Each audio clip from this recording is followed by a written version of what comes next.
everybody, this is me Adishri with yet another episode of Myth Taken. So, in the last episode, we saw how all the gods, fed up with Taraka's cruel reign, approached the diplomatic Lord Vishnu for help. So, in this episode, we will see how Lord Vishnu put his foot down to help the others. The god and goddess of eternal love, Manmatha and Rati, were a lovely couple. Their love for each other blossomed each spring, and their companions included hummingbirds, lovebirds, parrots, honeybees, and Vasanta, the god of spring. One day, Vishnu called his son, Lord Manmatha, to his abode for help. He told Manmatha, "You are the only god who can wake Shiva from his stupor. Once he opens his eyes, use your gentle arrows to make him fall in love with the lovely Parvati. Thus, the son who is fated to bring the death of Taraka will be born to them, and the world will be free of his cruel reign." But Manmatha was frightened and told his father, "Shiva is no ordinary god. You are asking me to play with fire, father. Shiva is the lord of destruction. You know what will happen if he opens his third eye. You saw his Tandav Nritya after Sati jumped into the fire, and even you couldn't console him, and Lord Brahma just about managed to stop him from destroying the whole universe. Please do not ask me to do this, father." But Vishnu was adamant. He replied, "You are the only god, Manmatha, who can put a stop to this. I know that Lord Shiva can be ferocious, but he is also exceptionally kind. He grants boons to all his devotees without caring about the cost to himself.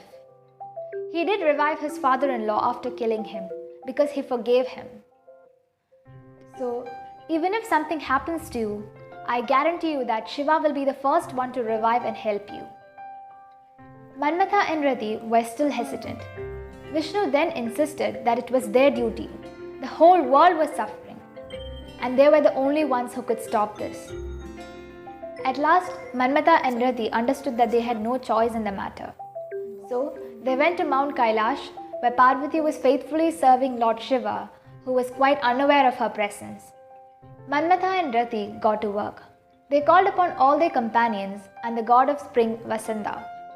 Soon the cold and harsh climate of Mount Kailash was transformed into a happy, cheerful springtime. But all these changes did not wake Shiva up. He was still lost in his tapas. But Manmatha and Rati also did not give up. Being accomplished dancers, they put up an enthralling performance before the motionless Shiva. Still Shiva did not stir. But Parvati, who was watching all this, was completely captivated by both the atmosphere and Rati and Manmatha's performance. She prayed fervently to Shiva to open his eyes. Days went by with no luck. By now, Manmatha was getting restless. As a last resort, he decided to use his arrows. He took out his bow of sugarcane and his arrows tipped with different flowers. Each arrow was tipped with a different kind of flower: white lotus, blue lotus, mango blossom, jasmine, and the flower of the Ashoka tree. He used all 5 arrows at once on Shiva, and they gently touched him and fell to the ground. Shiva immediately opened his eyes, which were burning with incandescent rage. He thought to himself, "Who has dared to disturb my tapas?" He saw Manmatha, who was smiling at him with the hope of getting a friendly response. Since Shiva was silent, Manmatha assumed that his arrows had begun their work. But this was not so. Seeing the smiling Manmatha, Shiva was incensed further, and his third eye also opened. At once, Manmatha was transformed into a burning heap of ashes. The sight of the heap of ashes somehow calmed Shiva, and he got up and walked away, without noticing either Parvati or Rati. He was completely frustrated by his inability to concentrate on his tapas. He left Mount Kailash in anger. Rati immediately fell to the ground and started sobbing about how she could not go on without her husband and why the gods had not taken her life too. Parvati tried her best to console Rati. She herself was filled with mixed, intense emotions. She was sad that Manmatha had died trying to help her. She was also insulted by the fact that Shiva had just walked past her without even noticing her or taking into account all her devotion.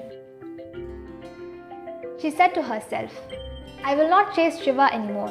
He himself will come to me one day, and until then, I will perform tapas." Having decided the course of her action, she too left Mount Kailash. Now Rati was left alone, and she prayed to Lord Vishnu. She said, "Father, you told us that you would give us support and guide us through difficult times, and now we want you." Vishnu immediately appeared before Rati, quite shocked and devastated by the turn of events. Lord Vishnu told Rati, "I will revive Manmatha, although he will no longer possess a human form. He will arise in the thoughts of people, and you both will remain inseparable. Whoever thinks of love will inevitably invoke you and Manmatha. And so, in the thoughts of people, you will keep on living. Thereafter, he will be known as Manoj, the one who arises in the minds of people, or Ananga, the one without a body." So, this, my friends, is the story of the one instance in which Shiva opened his third eye and reduced Manmatha to ashes. Thank you and have a nice day.